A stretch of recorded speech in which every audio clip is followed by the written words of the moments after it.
Assalamualaikum dan selamat sejahtera. Selamat datang ke kelas RBT bersama saya, Cikgu Siti Salvia.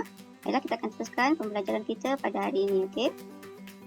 Baik, untuk pembelajaran pada hari ini, kita tengok dulu apa dia objektif pembelajaran. Okay, yang pertama, untuk membanding beza dua prinsip dan dua elemen pada tiga produk yang berlainan dalam bentuk jadual. Yang kedua, saya harap kamu dapat melakar satu lakaran reka bentuk produk yang terdiri daripada beberapa objek asas geometri dengan mengaplikasikan dua elemen dan dua prinsip reka bentuk. Okay, kamu dah lakar dah pada minggu lepas. Okay, jadi untuk minggu ni saya nak awak buat penambahbaikan pada lakaran. Okay, yang ketiga, menyatakan satu kepentingan dan satu peranan reka bentuk.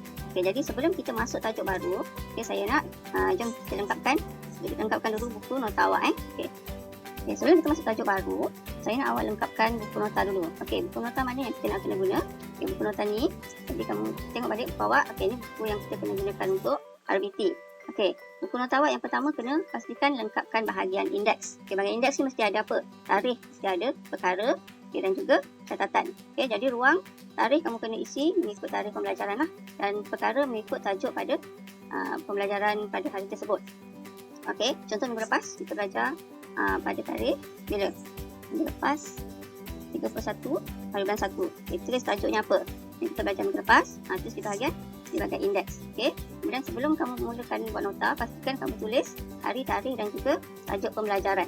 Okey, kemudian kita lengkapkan nota mengikut urutan topik yang betul. Baik, untuk melengkapkan buku nota awak, yang pertama, awak kena lengkapkan modul dahulu. Okey.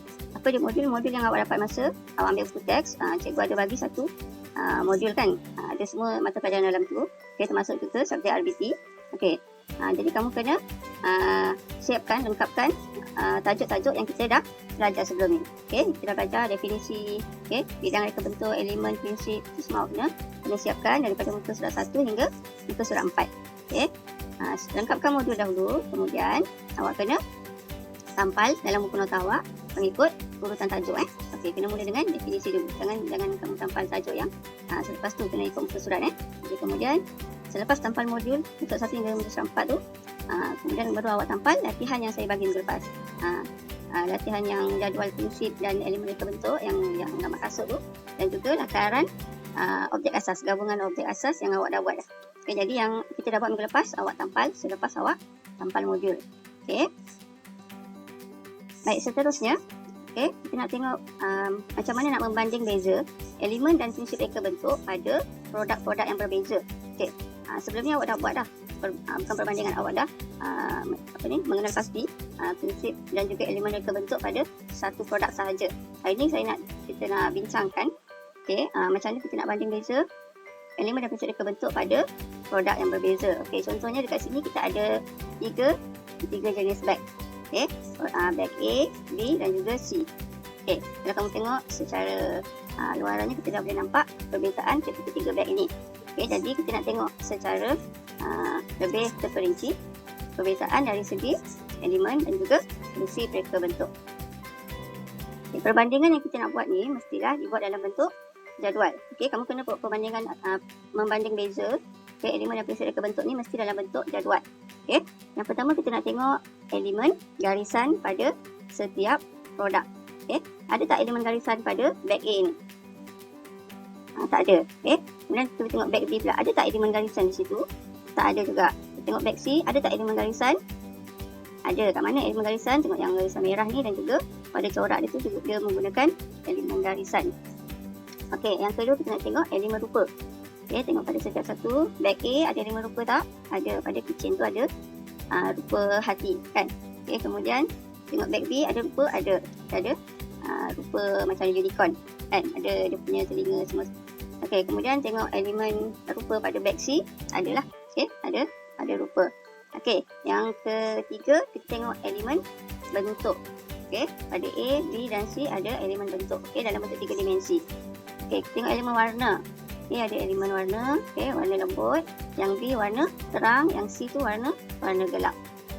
Elemen saiz ada tak dalam antara tiga beg ni? Saya dah terangkan kan minggu lepas, kalau elemen saiz dia mesti ada ukuran. Jadi pada ketiga beg ni dia tiada elemen saiz. Kita tengok tekstur pula. Tekstur ni pada jalinan atau pada permukaan produk. Okay, pada bag A tu kita boleh nampak tekstur lembut kan. Okay, kat situ kita boleh tick lah tekstur. Okay, elemen tekstur pada bag B. Dia nampak? Boleh nampak apa? Nampak berkilat Jadi kamu tick pada tekstur untuk bag B. Untuk bag C, dia nampak sedikit keras lah bagnya. Okay, dan dia tidak berkilat. Okay, yang elemen ruang pula. Okay, bag mesti ada ruang kan, dia ada poket. Okay, jadi itu termasuk dalam elemen ruang lah. Untuk bag, elemen ruang mesti ada lah untuk ketiga-tiga produk yang ditunjukkan. Okay, jadi ini adalah macam mana kita nak bandingkan elemen mereka bentuk pada 3 produk yang berbeza. Okay, sama lah kalau produk lain pun awak kena bandingkan secara keseluruhan pada semua elemen, tengok apa elemen yang ada pada produk tersebut. Okay, sini kita nak tengok prinsip tu. Okay, seterusnya kita nak tengok pula perbandingan prinsip reka bentuk pada ketiga-tiga produk tadi. Okay, kita tengok satu persatu. Okay, prinsip keseimbangan ada tak pada produk A? Ada, bentuknya seimbang. Produk B seimbang juga, produk C pun seimbang. Okay, tengok prinsip pengulangan ada tak produk A? Tak ada Okay, produk B ada kat mana? Dekat bahagian depan ni.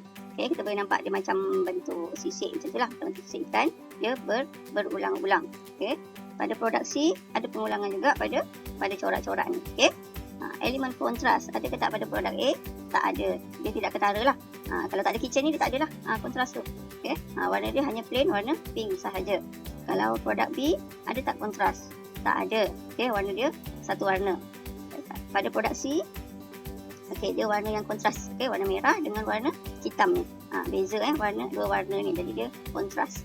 Okay, kepelbagaian produk A tak ada sebab dia simple je. Produk B ada kepelbagaian. Okay, dia ada dia punya pattern macam lah, ada kepelbagaian kat situ. Produk C pun ada kepelbagaian reka bentuknya. Okay, kesatuan produk A tak ada. Okay, produk B tak ada. Produk C pun tak ada. Okay, keringkasan produk A dia lebih prinsip keringkasan, betul. Produk B juga ringkas. Okay, produk C dia sedikit complicated lah, dia tidak seringkas yang A dengan B. Okay, harmoni. Harmoni ni kalau daripada bag ni kita tengok dari segi warna lah. Okay, yang A ni warna dia harmoni sebab warna lembut kan. Okay, yang B dia tidak harmoni sebab warna dia menonjol. Okay, yang C juga tidak harmoni sebab warna dia gelap. Dia kurang harmoni. Jadi itu tadi adalah perbandingan beza elemen dengan prinsip pada kalau diberi 3 produk yang berbeza. Jadi kalau kamu diberikan apa saja jenis produk, kamu kena kenal pasti elemen dengan prinsip bagi setiap produk tu dan kamu kena bezakan untuk setiap produk. Okay, seterusnya saya nak awak menambah baik lakaran objek asas dengan mengaplikasikan 2 elemen dan 2 prinsip. Okey, apa itu menambah baik? Menambah baik maksudnya kamu kena perbaiki semula lakaran yang kamu dah buat minggu lepas. Okey, awak dah buat dah rajah lakaran untuk gabungan bentuk-bentuk asas menjadi satu objek, kan? Okey. Lakaran itu saya nak awak buat penambahbaikan. Kita nak aplikasikan 2 elemen dan juga 2 prinsip. Sekurang-kurangnya 2 elemen dan juga 2 prinsip. Okey. Okey, tengok langkah demi langkah. Yang pertama, pilih beberapa bentuk asas geometri. Ini awak dah buat dah. Okey, yang kedua, bina objek asas daripada bentuk yang dipilih. Dan awak kena buat lakaran. Okey. Lakaran siapa yang dah baik dah minggu lepas. Kamu buat penambahbaikan dari segi warnakan. Okey, kamu kena labelkan. Yang kelima, kamu kena labelkan elemen dan prinsip yang digunakan pada lakaran. Okey, ini contoh lakaran yang saya buat. Okay, contohnya saya gunakan tiga bentuk geometri ni, okay, digabungkan membentuk produk ini. Ini tabung berbentuk rumah. Okay, jadi pada rajah ini, pada lakaran ini, kamu kena warnakan, okay, cantik, warna dengan kemas. Okay, kamu kena buat penambahbaikan. Okay, macam bentuk asas dia ni, bentuk asas contohnya bentuk asas kubus ni kosong je kan. Okay, kita kena buat penambahbaikan lah. Tambahkan corak ke, okey, tambahkan ukiran ke dan sebagainya, okey, dan bentuk-bentuk ni kamu boleh gabungkan sama ada kamu nak potong ke macam bulatan ni saya potong, okey, saya potong untuk jadikan dia separuh bulatan di sini, okey, dan kamu kena labelkan, labelkan di mana elemen dan juga prinsip yang digunakan. Okay, contohnya pada rajah ni ada elemen rupa, ada elemen bentuk, awak labelkan elemen garisan, okey. dan juga prinsip-prinsip reka bentuk, prinsip pengulangan, prinsip keseimbangan, prinsip kontras. Jadi pada lakaran awak kena tabelkan prinsip dan juga elemen reka bentuk. Seterusnya hari ini kita masuk tajuk baru, iaitu berkaitan dengan kepentingan reka bentuk dan teknologi. Kenapa reka bentuk dan teknologi ini penting? Baik, yang pertama kita tengok. Yang pertama, reka bentuk dan teknologi ini menyumbang kepada perkembangan teknologi moden. Yang kedua, dia dapat memenuhi keperluan dan kehendak masyarakat. Kita dapat mereka bentuk produk baru. Jadi produk baru ni dapat memenuhi keperluan masyarakat. Yang ketiga, untuk pengubahsuaian produk untuk memudahkan manusia. Bila ada ilmu reka bentuk, kita dapat ubah suai produk mengikut keperluan. Kalau produk itu bermasalah, produk yang sedia ada bermasalah, melalui reka bentuk kita dapat ubah suai menjadikan produk itu lebih mudah digunakan. Yang keempat, reka bentuk teknologi dapat menyumbang kepada pembangunan sosial, sains dan teknologi. Yang kelima, dapat memupuk nilai invensi, inovatif dan kreatif. Apa maksud invensi, inovatif dan kreatif? Invensi ni maksudnya pencipta produk baru. Maksudnya yang mencipta produk yang tak pernah wujud, itu invensi. Kalau inovatif adalah menambah baik produk yang sedia ada. Kalau kreatif pula, kreatif ni dia menghasilkan produk yang pelbagai guna. Itu adalah kepentingan reka bentuk dan teknologi. Seterusnya kita nak tengok pula apa dia kepentingan reka bentuk dan teknologi mengikut bidang pengguna dan juga sektor. Bidang-bidang yang terlibat dalam reka bentuk dan teknologi adalah yang pertama, bidang industri. Sub-bidang bagi bidang industri adalah kewangan, mesin, pembinaan, penghilangan dan perlombongan. Yang kedua, bidang kejuruteraan, yang melibatkan bangunan, penjagaan alam sekitar, kejuruteraan awam, bahan, biokimia, bioperubatan, elektrik, elektronik, kimia, komputer, mekanikal, nuklear, ruang angkasa, kaji logam, pembuatan, perisian komputer, pertanian dan petroleum. Yang ketiga adalah bidang kesihatan dan keselamatan yang melibatkan bioinformatik, bioteknologi, farmaceutical, bioperubatan, keselamatan, kimia, informatik, kesihatan, perlindungan kebakaran, pemakanan. Yang keempat, bidang maklumat dan komunikasi yang melibatkan bidang grafik, komunikasi, pengimejan dan muzik. Seterusnya ada juga bidang kediaman yang meliputi peralatan di rumah seperti kelengkapan dapur, sudu pinggan dan sebagainya. Itu masuk juga dalam bidang reka bentuk. Yang seterusnya, bidang olahraga dan rekreasi yang melibatkan alatan perkhemahan, sukan dan permainan. Seterusnya bidang pengangkutan yang melibatkan ruang pengangkutan darat, udara dan air, angkasa, lautan dan kenderaan bermotor. Seterusnya bidang sains gunaan yang melibatkan elektronik, kejuruteraan, kecerdasan buatan, bahan optik, seramik, mikro dan nano. Yang akhir sekali adalah bidang ketenteraan yang melibatkan bom senjata api dan kelengkapan tentera, kejuruteraan angkatan laut, darat dan udara. Tadi kita dah tengok dah kepentingan dalam bidang reka bentuk. Seterusnya kita nak tengok apa dia peranan reka bentuk kepada tiga kelompok, iaitu individu, masyarakat, pengeluar dan negara. Apa dia peranan reka bentuk kepada individu? Tengok satu. Yang pertama, dapat memberikan kebebasan memilih kepada pengguna mengikut keperluan dan kemampuan. Yang kedua, menjadikan pengguna lebih kreatif, mudah melakukan tugas dan menerima manfaat daripada sumber alam ciptaan Tuhan. Yang ketiga, menggunakan sumber alam secara terhad dengan bijak dan optimum tanpa menyebabkan pembaziran. Yang keempat, memupuk sikap bersyukur kerana kehidupan semakin dipermudahkan. Jadi maksudnya melalui reka bentuk dan teknologi ini, kita dapat menghasilkan sesuatu reka bentuk dengan memastikan alam sekitar pun terjaga. Maksudnya kena pastikan reka bentuk tu mesra alam sekitar. Jadi secara umumnya peranan reka bentuk ni kepada individu ni dapat jadi lebih kreatif dengan menghasilkan reka bentuk yang lebih mesra alam dan juga memudahkan pengguna. Seterusnya kita nak tengok apa dia peranan reka bentuk kepada masyarakat.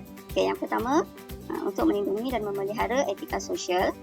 Yang kedua, dapat menyokong, melindungi dan memperbagaikan etika budaya. Yang ketiga, melahirkan nilai-nilai estetika.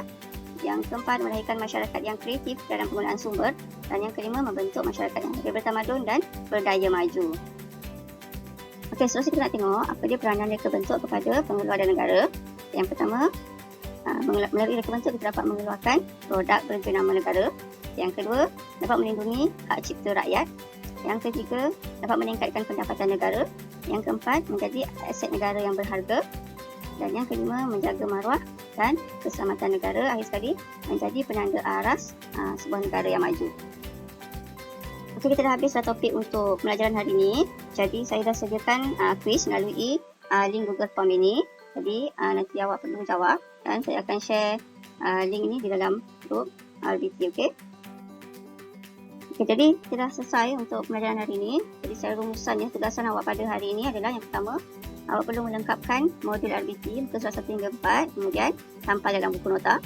Yang kedua, menambah baik lakaran objek asas dengan mengaplikasikan elemen dan prinsip reka bentuk. Dan yang ketiga, jawab soalan kuis yang diberikan. Okey, pastikan anda menyiapkan semua tugasan dalam tempoh yang diberikan.